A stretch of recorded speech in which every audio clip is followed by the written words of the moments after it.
여러분, 살아있는 물고기와 죽은 물고기의 차이점을 아십니까? 쉽게 생각해 보면 살아있는 물고기는 물살을 거슬러서 움직이면서 다니죠. 근데 죽은 물고기는 어떻게 되죠? 그냥 물 위에 둥둥 떠서 물이 흘러가는 대로 갑니다. 그리고 또 하나는 살아있는 물고기는요, 바다에 있어도 바닷물은 짜죠. 근데 물고기는 짜지 않습니다. 살아있을 때. 그런데 죽은 물고기는 어떻게 되죠? 바닷물에 있으면 이제 짠물에 그대로 절여지게 되죠. 그 생각해 보면 왜 살아있을 때는 같은 물에 있는데 살아있을 때는 왜 짠물에 젖어들지 않을까? 그 안에 있으면 절여야 되는데 그 차이는 그 물고기를 감싸고 있는 어쩌면 우리 몸도 마찬가지죠. 이런 세포막, 피부와 같은 그 막 때문일 겁니다. 그 막이 살아있을 때는 막의 역할을 해서 그런 소금이나 이런 것들이 침투하지 못하게 하는데 죽으면 그 막이 제 역할을 하지 못하니까 그 소금에 의해서 다 몸으로 침투되어져서 절여지게 되는 것이다 라고 볼 수 있습니다. 그러니까 막이라는 게 별것 아닌 것 같은데 사실은 굉장히 중요한 역할을 하고 있다라는 것을 우리는 죽은 물고기, 살아있는 물고기, 그리고 우리의 피부를 통해서도 알 수 있습니다. 오늘 우리가 보고 있는 오늘 설교 제목이 새 휘장이죠. 주보에 보시면 전면에는 일면에는 새 휘장이라고 제목이 되어져 있는데 설교 노트에 가시면 좀 다른 제목이 또 적혀져 있습니다. 어쨌거나 오늘의 주제는 휘장입니다. 휘장. 이 휘장은 하나의 막과 같은 겁니다. 그러니까 우리의 막의 역할을 해주는 휘장에 대해서 오늘 좀 생각해 볼 텐데, 전에도 한번 보여줬지만 성막의 어떤 도면이 있습니다. 다시 한번 보여주시겠습니까? 이 성막의 도면인데요, 오늘 우리가 읽었던 성경에 보면 31절에서 37절까지에 보면 이 성경에 이 성막에 나오는 도면에 있는 휘장 중에 두 개의 휘장이 나옵니다. 저기에는 지금 휘장이라는 글씨가 작게 적혀져 있는데 보이실지 모르겠는데 언약궤와 분향단 사이에 약간 회색으로 선이 하나 있죠. 거기에 휘장이라고 회색으로 적혀져 있습니다. 우리가 이제 저기만 휘장이라고 생각하는데 이 휘장은 31절과 33절에 나오는 휘장입니다. 지성소와 성소를 나누는 휘장. 그런데 거기만 휘장이라 나오는 것이 아니라 36절에 가보면 36절, 37절에 또 휘장이라는 말이 나오는데 이건 저기 있는 휘장을 얘기하지 않고 성소의 앞에 있는, 그러니까 성소와 물두멍 사이를 나누는 약간 그 붉은색으로 되어져 있는 그 선인데, 선으로 지금 나와 있는데 거기도 휘장입니다. 거기가 문이거든요. 성막, 성소로 들어가는 문, 거기도 휘장이라는 말이 36절과 37절에 나옵니다. 그러니까 성막을 들어가기 위한 문입니다. 휘장이죠. 그리고 또 하나의 휘장이 나옵니다. 37장에 가면 나오는데, 출애굽기 37장 16절에 가면 또 하나의 휘장이 나오는데 그건 뭐냐면 저 그림에서 출입문이라고 되어져 있는 것. 출입문이라고 되어져 있는 것도 우리가 생각하는 이렇게 문이 아닙니다. 무슨 미닫이 문이거나 여닫이 문이 아니라 저기도 휘장입니다. 휘장. 출애굽기 37장 16절에 가면은 뜰의 문이라고 해서 그 뜰의 휘장으로 나오고 있습니다. 그러니까 이 성막이라고 하는, 성전이라고 하는 여기에는 휘장이 3개가 있는 거예요. 출입문, 맨 처음 밖에서부터 안으로 들어오는 휘장, 그리고 그 안에 뜰에서 이제 텐트 안으로 들어가는 휘장, 그리고 그 텐트 안에 있는 공간을 둘로 나눠 가지고 성소와 지성소로 둘로 나눠서 성소에서 지성소로 들어가게 하는 휘장. 각각이 문의 역할을 하면서도 무엇인가를 나눠주고 가려주고 막는 역할을 하기도 한다라는 겁니다. 그래서 이 3개를 좀 구분을 해서 부르면 저기 출입문을 그냥 뜰의 휘장, 뜰의 문 혹은 뜰의 휘장이라고 부를 수 있고, 그리고 성소로 들어가는 휘장을 성막 휘장, 성막의 문 혹은 성막 휘장 이렇게 부를 수 있습니다. 그리고 지성소와 성소를 나누는 휘장을 지성소 휘장, 지성소의 휘장 이렇게 나누어 부를 수 있습니다. 제가 이제 오늘 설교하면서 많이 이야기는 안 하겠지만 지성소 휘장과 저기 성막의 휘장 이 두 가지는 조금 언급을 할 겁니다. 그러니까 구분해서 어디가 어딘지를 좀 생각하면서 저 그림은 머릿속에 이렇게 좀 잘 기억해 두면 좋을 것 같습니다. 자, 이제 이 휘장에 대해서 이야기할 텐데, 앞에서도 제가 말씀드렸지만 이 휘장은 가장 기본적으로 어떤 역할을 하냐면 문의 역할을 합니다. 그러니까 문 역할을 하는 아주 두꺼운 천이라고 생각하면, 커튼이라고 생각하면 됩니다. 요즘 두꺼운 커튼 하면 암막 커튼 같은 게 있겠죠. 사실 몇 년 전에 저희 교회 또 여기 뒤에 휘장이 있지 않았습니까? 붉은색 휘장. 여러분이 와서 만져보셨는지 모르겠지만 이게 굉장히 상당히 두껍습니다. 그냥 여러분이 집에 달아놓는 커튼보다는 훨씬 두꺼운 재질로 되어져 있었습니다. 성경에서 얘기하고 있는 휘장은 이제 학자들에 따라서 좀 다르긴 하는데, 그 두께를 어떤 학자는 10cm, 생각해 보세요. 휘장이 두께가 10cm라면 이게 무거워서 어떻게 감당이 안 됩니다. 두께가 10cm라고 하는 학자도 있고, 손가락 4마디 혹은 3마디 정도 두께다, 이렇게 이야기하는 학자들도 있습니다. 근데 뭐가 됐든 정확하진 않지만 중요한 건 굉장히 두꺼운 커튼이었다라는 것은 분명합니다. 문으로도 사용하고 문 역할을 대신하기도 하고 공간을 나누는 역할을 하기도 해주는 겁니다. 근데 제가 앞에서 3개의 휘장을 얘기했는데 그 휘장에 차이점이 있습니다. 각각의 휘장의 차이점이 다 있는 건 아닌데, 오늘 우리가 읽었던 본문에 보면 차이점이 나오는데 31절을 보시면, 출애굽기 26장 31절을 보면 지성소와 성소를 나누는 휘장을 이렇게 얘기하고 있습니다. 한번 같이 읽어보겠습니다. 31절 시작. 너는 청색, 자색, 홍색 실과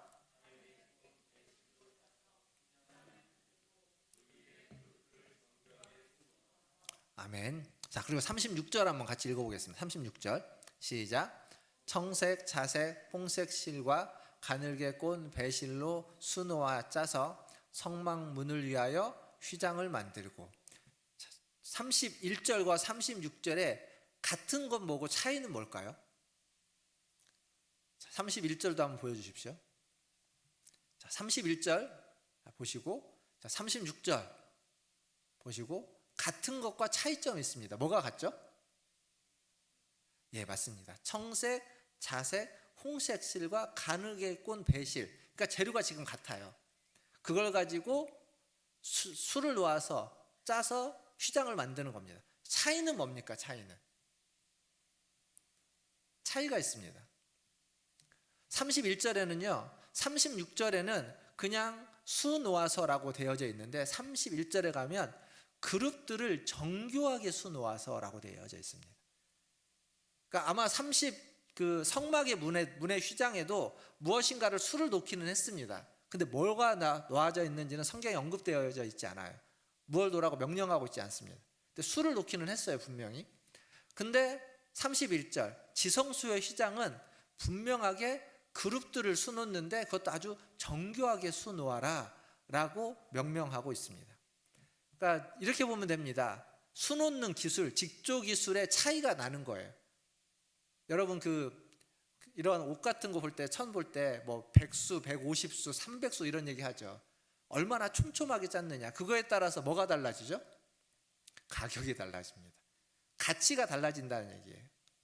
정교하냐 그렇지 않느냐, 어떤 것들을 수놓았느냐에 따라서 달라지는 겁니다. 그러니까 지금 지성소 휘장과 성막 문의 휘장 그리고 뜰의 휘장은 직조 기술이 달라지게 되는 거죠. 그만큼의 가치와 무게가 달라지게 되는 겁니다. 근데 또 하나의 차이점이 있는데 그게 뭐가 있냐면, 우리가 있는 성경을 읽으면서는 바로 이해하기 좀 어려운 부분인데 설명을 좀 해드리면, 이게 이제 성막을 거기다가 텐트 안에 지성소와 성소를 나누기 위해서 지성소 휘장을 세우는데, 이 지성소 휘장은요, 그 텐트의 덮개 부분 있지 않습니까? 우리가 벽을 세우고 덮개를 덮었다고 하는데 그 덮개와 연결해가지고 지성소 휘장은 세웁니다. 그러니까 덮개와 연결되어져 있어요. 반면 이 성막 문의 휘장은 이 덮개와 연결하지 않고 별도로 세웁니다. 이게 무슨 얘기냐면, 그 덮개가 뭐였는가를 좀 생각해 보시면 됩니다. 성막의 덮개가 천으로 만드는 덮개였는데 그것도 청색, 자색, 홍색 실로 만드는 덮개였고, 거기에도 무엇을 수놓았냐면 그룹을 수놓았습니다. 즉 무슨 얘기냐면, 지금 지성소 휘장은 덮개와 연결해서 마치 덮개와 하나인 것처럼 만들어 놨다는 겁니다. 그 덮개가 뭘 상징했냐면 기억해 보시면 2주 전쯤 설교했나요? 생각해 보시면 뭘 상징했냐면 하늘을 상징했습니다. 하늘을 상징해서 그 공간이 하늘에 있는 하나님의 집무실을 이 땅에 내려놓은 것으로 상징적인 공간이었는데, 이 앞에 있는 그 문의 역할을 하는 휘장까지도 하늘과 연결해서 마치 하늘과 연결된 공간으로 만들어 놓는 것을 상징하고 있습니다. 반면 이 앞에 있는 성막 문의 휘장은 그룹이 아닌 거죠. 연결되어져 있지도 않습니다. 별도로 있습니다. 그래서 이것은 학자들은 뭐라고 말하냐면, 지성소 휘장은 하늘과 연결되어져 있는 것을, 하늘의 것과 연결된 걸 상징한다면, 이 성막 문의 휘장은 땅의 것을 상징한다. 땅과 연결된 문을 상징한다. 그래서 이 성막 자체가 들어갈 때는 땅에서 들어가지만 지성소까지 들어가면서 하늘로 들어가는 것을 상징하는 하나의 어떤 텐트로서의 역할을 하고 있다, 이렇게 보기도 합니다. 이제 중요한 건 뭐냐면, 이 휘장이 하는 역할은 아무나 이 휘장으로 들어올 수 없다라는 겁니다. 지성소의 휘장, 특히 지성소의 휘장은 하늘과 연결되어 있어요. 여기는 아무나 들어올 수 없는 겁니다. 기억하실지 모르겠지만 성막의 기본 컨셉은 어디에서 가지고 온 거냐면, 성경에 보면은 에덴 동산입니다. 에덴 동산. 그런 얘기를 중간중간에 여러 번 했습니다. 에덴 동산이 아담과 하와에게 주어졌고, 아마 그들이 범죄하지 않았다면 그들의 자녀들도 거기에서 하나님과 함께 동산을 거닐면서 살았을 겁니다. 그런데 어떻게 됐죠? 아담과 하와가 범죄하면서 에덴 동산에서 쫓겨났습니다. 다시 들어가고 싶어도 들어가지 못하도록 하나님이 어떻게 했냐면, 그 문을, 그 동쪽이라고 해요. 그것도 동쪽 문을 하나님 막으셨습니다. 그리고 거기에 그룹들과 불을 두어서 들어오지 못하게 했습니다. 그러니까 지금 지성소는요, 이 성전의 이 그룹들은, 휘장의 그룹은 마치 에덴 동산에 들어가지 못하도록 막고 있는 그룹들을 상징해주는 하나의 이미지이기도 합니다. 더 이상 거기에 못 가는 거예요. 그래서 지성소에는 못 가는 겁니다. 아무도 못 들어갑니다. 그러나 에덴 동산의 그 이미지가 성전, 성막으로 오면서 하나의 차이점은, 그 휘장에 그룹들로 막고 있는 휘장이 있긴 하지만, 그러나 그 휘장을 넘어서 1년에 한 번 모세는, 대제사장 아론은 들어갈 수 있도록 하나님이 하셨다는 겁니다.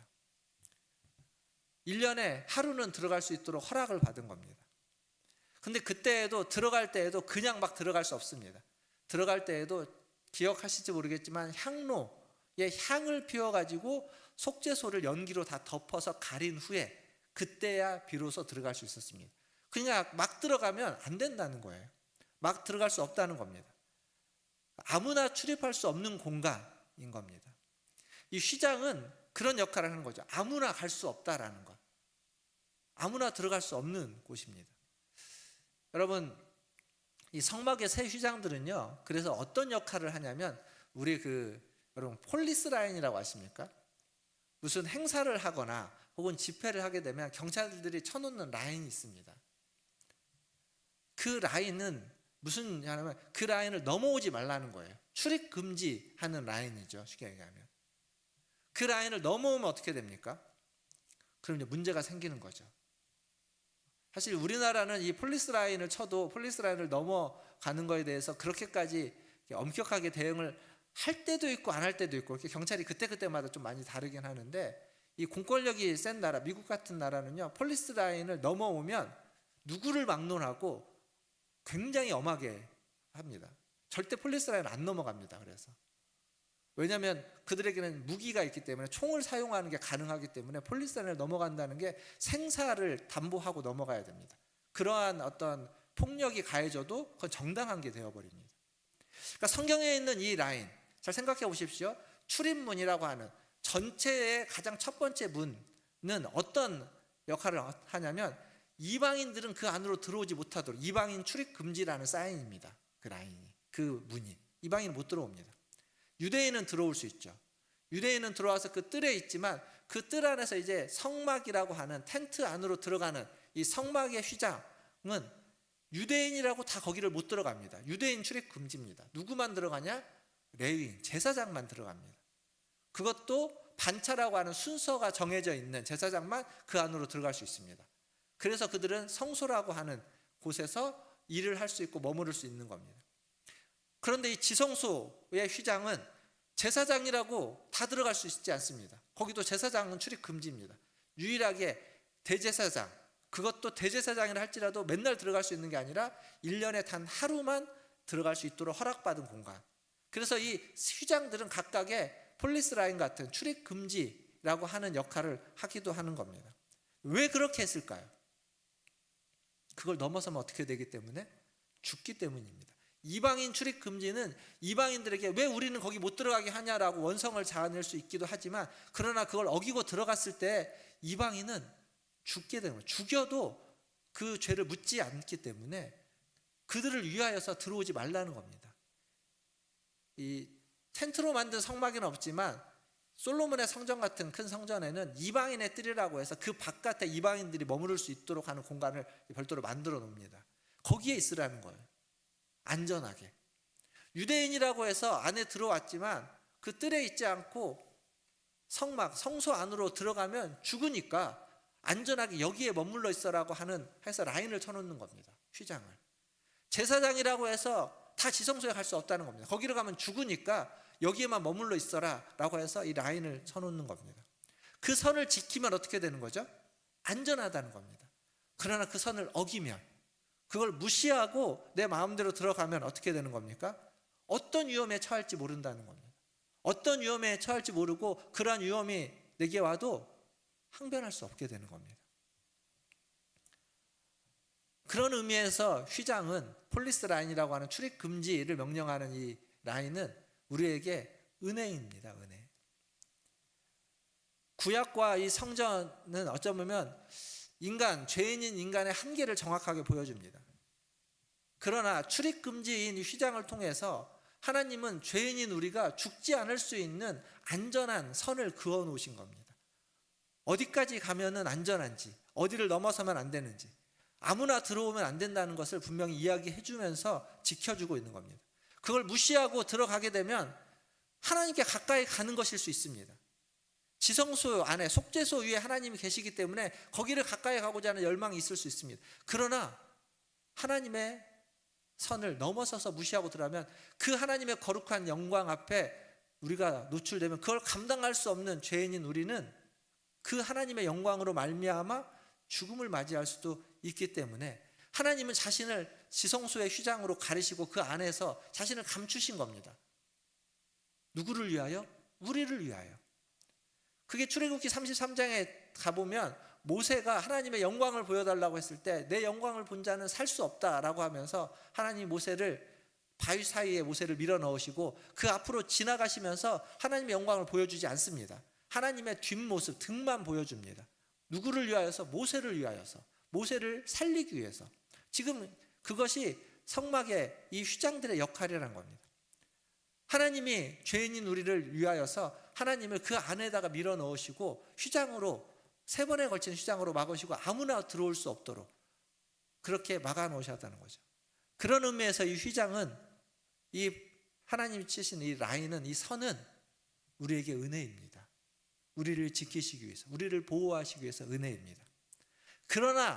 그러나 이 폴리스 라인, 이 출입금지를 말하는 이 라인은 하나님과 우리 사이에 자유로운 교제를 막는, 자유로운 교제를 어렵게 한다는 것 또한 사실입니다. 자유롭게 교제할 수 없지 않습니까? 선이 그어져 있으니까. 저기 보이는데도 이 선을 넘어가면 무슨 일이 당할지 모르니까 갈 수 없기 때문에 더 그리워하고 더 갈급한 그런 상태에 처해 있는 그러한 자유로운 교제를 막는 선인 것 또한 분명합니다. 그래서 하나님이 친히 그 선을 넘어오셨습니다. 그게 바로 성육신입니다. 그게 바로 예수님이 십자가에 달려 돌아가신 겁니다. 그래서 십자가에 달려 돌아가셨을 때 그 지성소의 휘장이 찢어진 겁니다. 즉 폴리스 라인을 거두신 겁니다. 더 이상 금지되는 라인을 없애버리셨습니다. 마가복음 15장 37절과 38절을 한번 보겠습니다. 신약 마가복음 15장 37절 38절 같이 읽겠습니다. 시작. 예수께서 큰 소리를 지르시고 숨지시니라.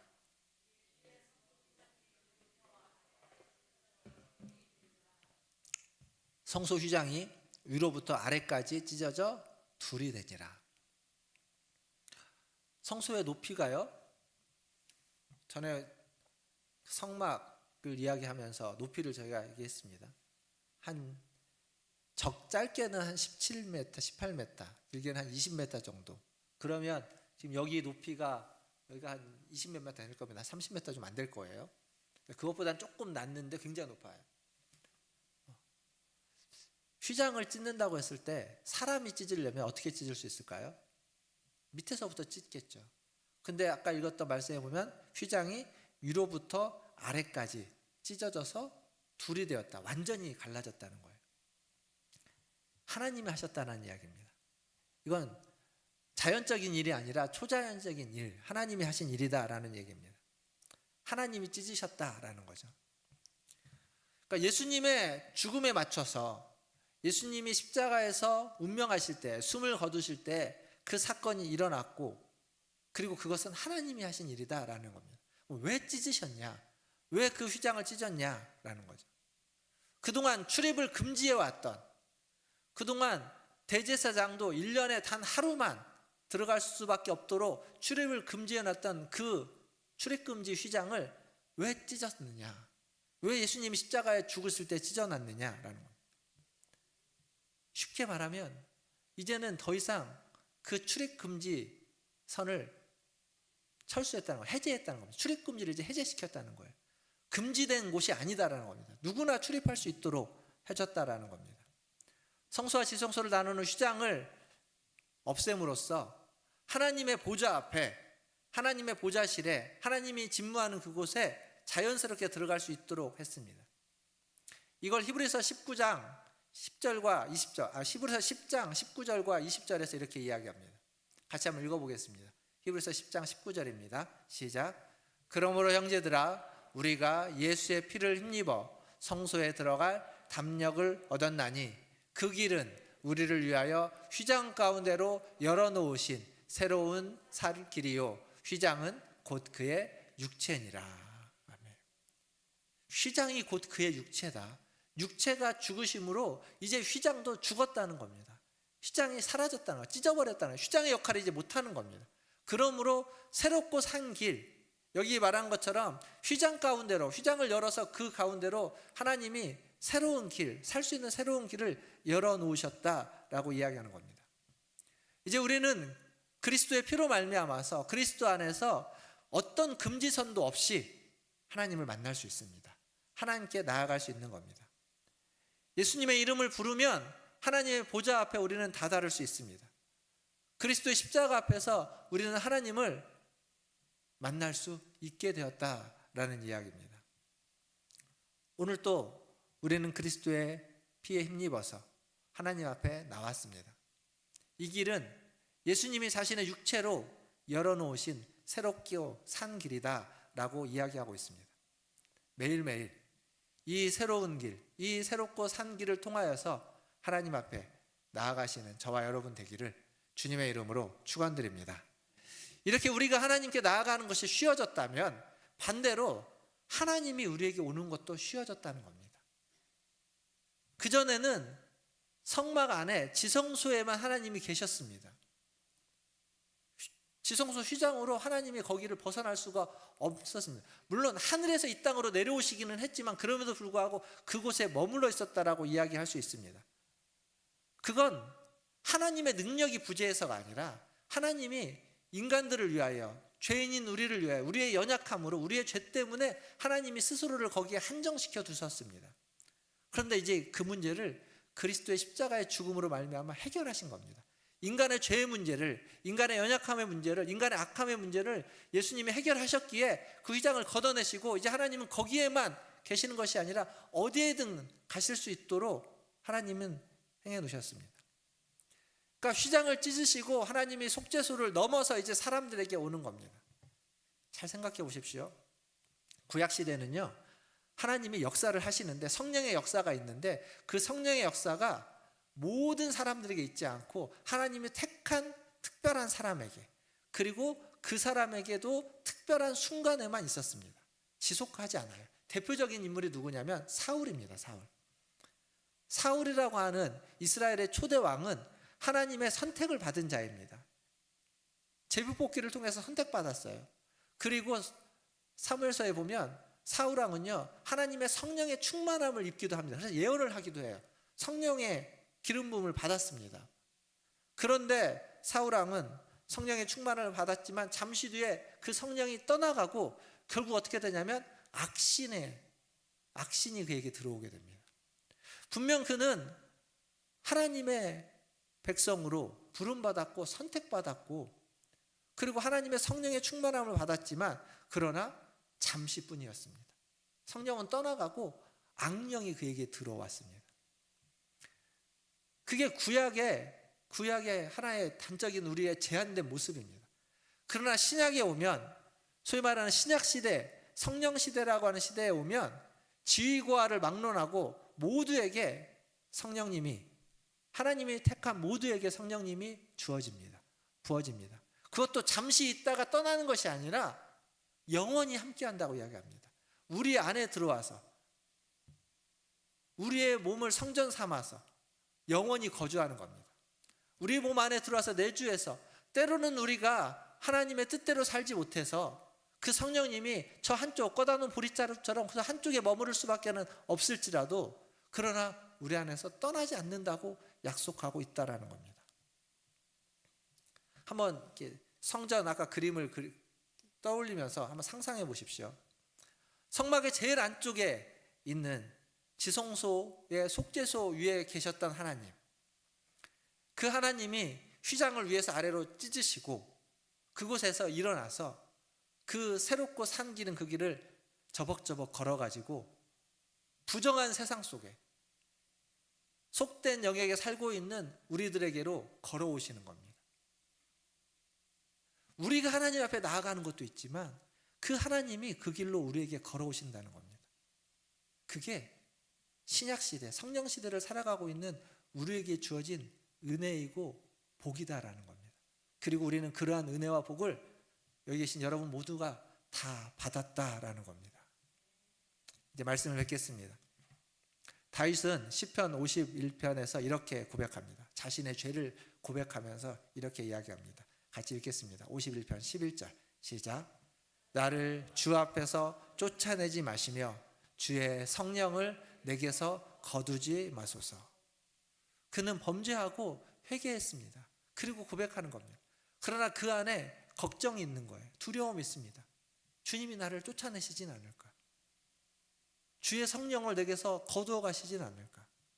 다윗은 이런 걱정을 하면서 하나님 앞에 나아갔습니다. 그러나 이제 우리는요, 이런 걱정을 할 필요가 없습니다. 하나님이 여러분을 쫓아내지 않습니다. 하나님이 여러분에게 주신 성령을 거두어 가지지 않습니다. 하나님은요, 더 이상 물러설 곳이 없습니다. 갈 곳이 없습니다. 하나님은 자기를 이 땅에서 보호하고 지켰던 그 지성소의 휘장을 찢으셨습니다. 이제 속죄소는 다 제사장인 모두에게 노출되어져 있습니다. 하나님 더 이상 물러설 곳이 없는 겁니다. 숨을 곳도 없고 막아줄 휘장도 없습니다. 우리가 성령의 전이고 우리가 하나님의 지성소이고 우리가 하나님의 집인 겁니다. 하나님 우리 안에 계십니다. 사랑하는 성도 여러분, 우리도 하나님을 피할 수 없는 존재가 되었지만 하나님도 우리를 떠나실 수 없습니다. 하나님이 먼저 휘장을 찢으셨고 먼저 우리에게 다가오셨습니다. 아니, 예수 그리스도를 이 땅에 보내심으로써 먼저 그 일을 이루셨습니다. 그러니 이제 매일매일 순간순간 예수님의 보혈을 힘입어서, 예수의 피를 힘입어서 담대히 하나님 앞에 나아가십시오.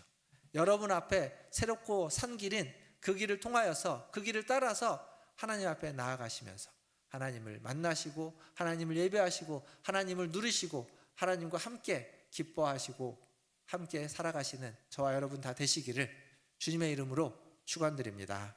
기도하겠습니다.